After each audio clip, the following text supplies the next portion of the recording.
Now, who is starting NCTA? I'm starting, Chair. Thank you. Honorable Breytenbach, your time expires at 2:30. Thank you, Chair. I'm grateful to my colleagues and yourself for the accommodation. Good afternoon, Mr. Matlala. Good afternoon. So Mr. Matlala, you've had quite a history with the police and with crime and some years now, is that correct? Can you please repeat that? But you've had quite a history with the police and criminal activities for some time now, is that correct? With criminal activities? Yes. How? Well, in 2000, you were arrested for possession of suspected stolen property. The matter was withdrawn, you'll recall. In 2000? Yes. That's a long time, yes, but I will say yes here. Yes. Also in 2000, in Silverton, you were arrested for theft out of a motor vehicle. That too was withdrawn. You recall? I don't recall, but I take it. Okay. Also in 2000, you were again theft of a motor vehicle in Brooklyn. That too was withdrawn. You recall? Yes. And in 2001, in Cineville, you were arrested for burglary at a residential premises. In fact, you were convicted of that. Is that correct? Yes. And what kind of sentence did you get? 4 years. You served it. Yes. 2006, cash in transit, you were acquitted. Yes. 2011, theft of a motor vehicle, it was withdrawn.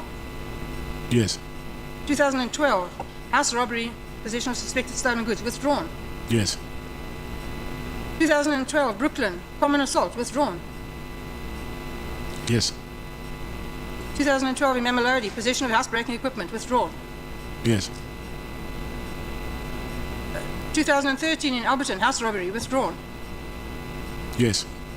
2015, Silverton, carjacking and possession of suspected stolen goods, withdrawn.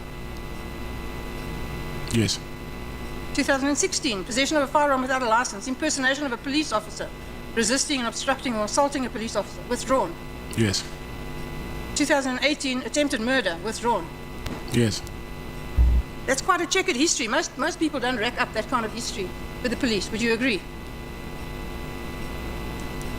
Would you agree? Agree what? Most people don't rack up this kind of history with the police. I don't know that. You don't know that. And how is it, Mr. Matlala, that you lived such a charmed life? Out of that entire list of activities, you were only convicted once. How did you manage that? Or were the rest all just nonsense charges? Nonsense?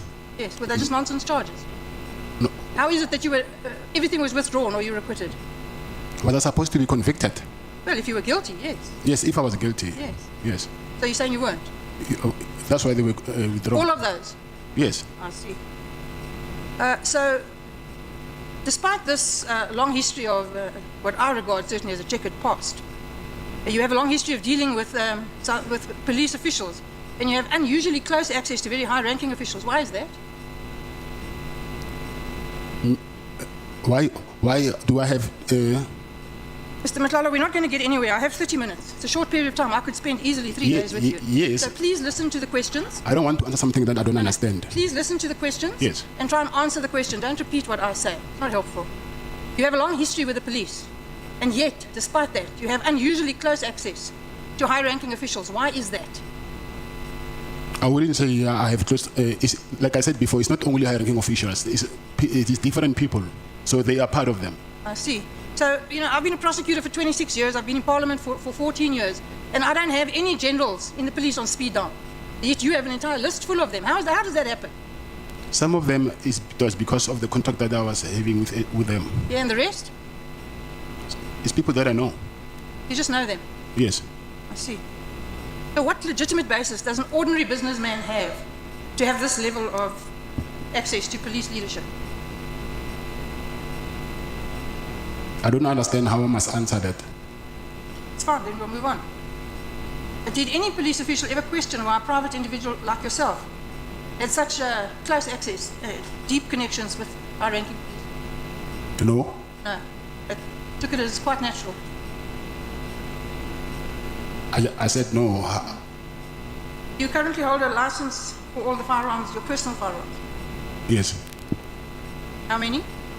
Personal firearms? Yes. 4. What kind? 9mm. All of them? No.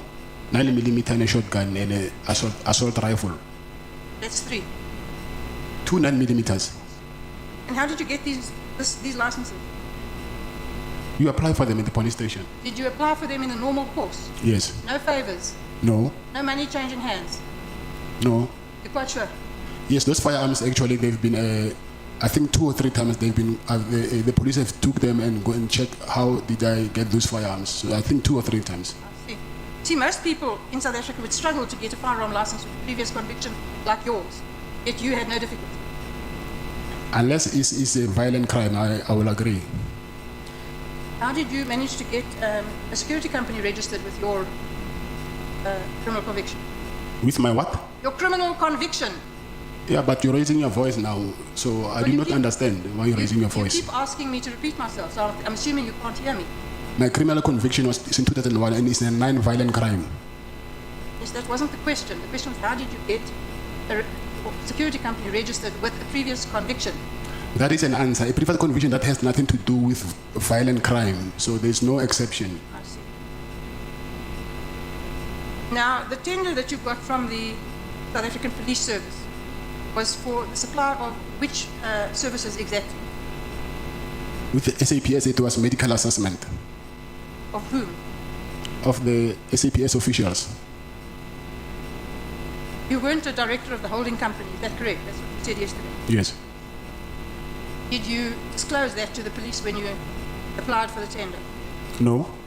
So, would you agree that just on the face of it, and I haven't had time to go through all the documents, but on the face of it, that really closely resembles fronting? No, it doesn't. Don't you? Would the company have been awarded the contract if the police had known that you were the effective contractor? It's Medicare 2420. Who in the South African Police Service at that time knew that your entity would be performing the work? From the SAPS? Yes. No police officials are performing work on my behalf. You testified that you met Mr. Taylor for business engagement. For business engagement, yes. Yes. And your idea of the business engagement was to complain about the problems you were having, and then he should facilitate some means of assisting you. Yes, that's right. And is getting manicures part of your business protocol? Getting a manager? Manicures, having your nails done. Manicures? Yes. It's part of what? Your business protocol. No, it's not. No. Is it not so that you and Mr. Klele met on at least 5 occasions at Edge for Men in Menland, where you get your nails done, both of you? I never met Mr. Klele there. I see.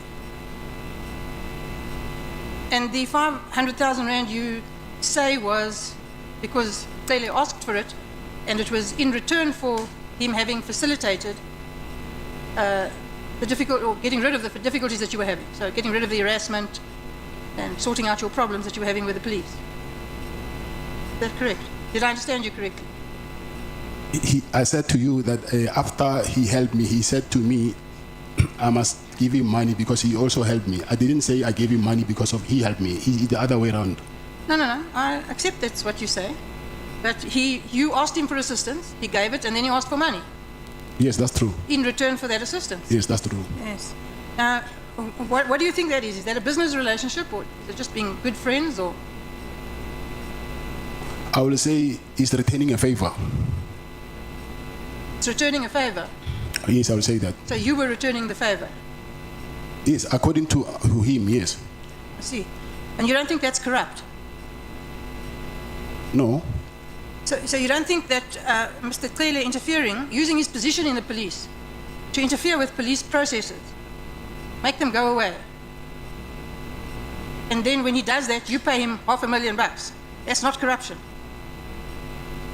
Yeah, from his side, I will say it's corruption. But not from yours? No. You know that there are 2 parties involved in corruption. There's a corruptor and a corruptee. Yes, I agree. Okay, well, I'm telling you that in my view, in this situation, you're the corruptor.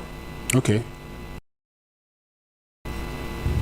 Why would any businessman just casually hand over $500,000 to a senior police official? Why didn't you report him? To who? To the police. The same police that are harassing me. Well, there are many police. I'm sure the entire police force wasn't harassing But you. there is only one national commissioner. Okay. So you paid to make your problems go away? Of course. Yeah. And I'm sad to tell you, Mr. Matlala, that is corruption. You call these payments facilitation fees Of course. a euphemism for corruption. You agree? No, I don't. So the lease on the property, the hospital property, you got the lease, you then got the contract, and then you complained the police were not giving you enough work. Why were the police under an obligation to give you work? It's part of the SLA. And what was that arrangement? What work were they supposed to give you, and how much? From all different work streams, from medical assessment to incapacity leave, injury on duty, any work stream that they have, wellness. And who promised you this stream of ongoing work? Is the SLA itself. And what in totality was this contract going to be worth? 360 million. How much did you get of that? I'll say maybe 50 million. 50. Yes. So, what other streams of income do you have apart from this contract? Security. Yes, and what do you earn, just generally speaking, from that? It's not the same. It depends on how many clients you have. Yeah, well, that's why I said generally speaking, just a ballpark figure. So maybe 2 million Is that a month, a year? a month. See. So you're quite generous. You give away quite a lot of money. You bankrolled Taylor to the tune of $500,000. You bankrolled the ANC's party on the 8th of January. Again, you must surely feel this money. I for the January 8th thing, I think I explained that why I had to give that money. Yeah, I'm not suggesting anything about the reason. I'm saying normal people would feel that money. Nobody just hands out that kind of cash. Even myself, I felt it. To the prejudice of your family, you're just handing out cash to corrupt policemen and the ANC for the birthday party. Can I call it? And my apology to Honorable Breytenbach, but I have a very serious problem with a sentiment or an assertion that says that Mr. Matlala's money was used to bankroll the ANC January 8. Mr. Brown Mohotsi cannot and will never be the ANC. So to say the ANC was bankrolled because the money went to Mohotsi is simply to reduce the ANC to an individual who had whatever kind of a relationship with Mr. Matlala. And we don't think as the ANC that is a correct appropriation of what we have understood to have been a relationship between Mr. Matlala and Mr. Mohotsi.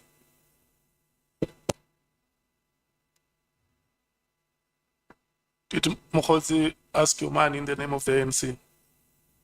Not in the name of the ANC. He asked me money, and then he said he was working with the minister of the police, who is in the ANC. Okay. But the point is sustained, Chief Whip. Honorable Malem. No, on a point of order. Mr. Matlala made an allegation that money was sourced to pay for people to go to the January 8th celebration of the ANC. And what the Honorable Breytenbach is doing is testing that evidence.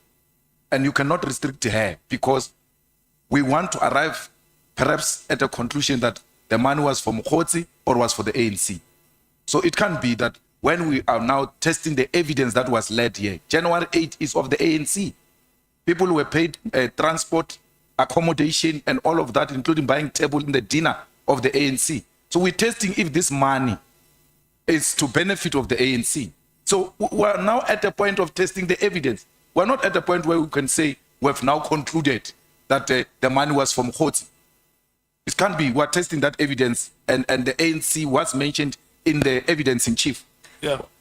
I think the witness has said it, honorable members, that he did not give the ANC money. He gave money to Mohotsi, who said he was working with the minister. So the matter can be probed further. For now, it has not been proven that the money was used to bankroll the ANC. And that comes from the mouth of the witness. He says, yeah, you can continue testing it if you want to test it. The witness is here, he will respond for himself. But like I said, that point of order was sustained. Thank you. What did you give the money to Mr. Mohotsi for? Said he wanted to entertain his friends and book them flights and accommodation. For what? Flights and accommodation. For what? For the To go January 8th celebration. And what is the January the 8th celebration? I think it's the celebration that the ANC hold every year. Thank you.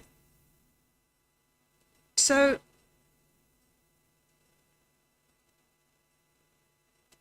the truth is that you received 50 million on that contract that had run for what period of time when you received the 50 million? What period did that cover? I will say from maybe, I say from end of September until January this year, End of September from which year? So, 2024. okay, so that's not very long. It's a short period of time with quite a lot of money. Would you agree?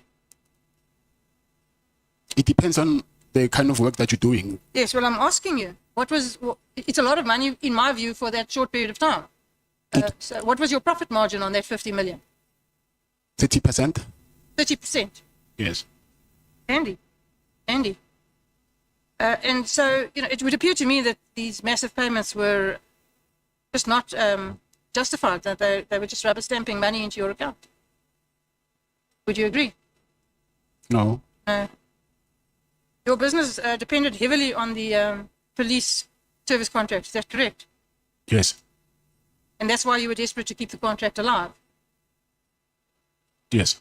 and went to such lengths to get people to intervene, to make sure the contract wasn't cancelled. Yes. And the payments that you made in order to ensure, or to try and ensure that the contract wouldn't be cancelled, are nothing more than bribes in just common parlance. Is that correct? No. No. So what do you think a bribe is? A bribe. Yes. I know what a bribe is. Tell me what you think a bribe is. A bribe is a bribe. Is to Yes, tell me how a bribe works. is to give someone money in exchange for a favor. Yes. Isn't that what you did? No, it's not what I did. Did you not give Taylor $500,000 in exchange for a favor? If you were in my shoes, you will do it as well. No, that's not the question. The question is that not what you did? Did you not give Taylor $500,000 yes, I gave him for money. a favor? That's a bribe. I was not bribing him. You were. You're in denial, but you were. Jerry Boshocha is a good friend of yours. Yes. Not a very nice man. Busied himself with the drug trade and so. Yes, I agree. Now, are all your friends involved in criminal activity? No, Well, how many of them are? quite a lot. Quite a lot. That doesn't bother you. Say that again. That doesn't bother you. You saying how many friends I have? Yes. How many friends? No, I said, how many friends of yours are involved in criminal activity? Oh, criminal activities. I'm sorry that I didn't get that. I didn't get that. I thought you were saying how many friends I have. No. I'm sure you have many friends. How many are involved in criminal activity? I don't know. Well, you knew that Mr. Boshocha was. Yes, I know. Do you admire people who involve themselves in the drug trade? No, I don't. Why? That's what they do. I cannot dictate what other people must do with their own lives. I absolutely agree with you that you can't dictate what other people do, but you can decide who to be friends with. Yes, I can be friends with you today. Next week, I hear that you're doing something which is not aligned with what I like. And then what would you do? I'll let you do whatever you're doing. And you still remain friends?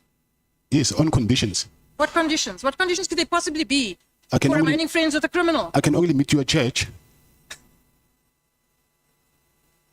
Hey, Wena. You lent money to somebody who you knew manufactured drugs and then sold them at a huge profit to South Africans who go bent under misery and poverty.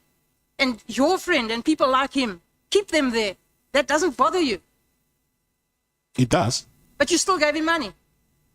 Yeah, but that money was not for that. You don't know. You just said yourself you don't know what it was for. Exactly. I'm saying from when you ask money from me saying you want to buy bread, even whether you lie to me or not, that's you. But I gave you money for what you asked me for. You know, Mr. Matlala, you're a clever man. That's very clear. You're not a stupid man.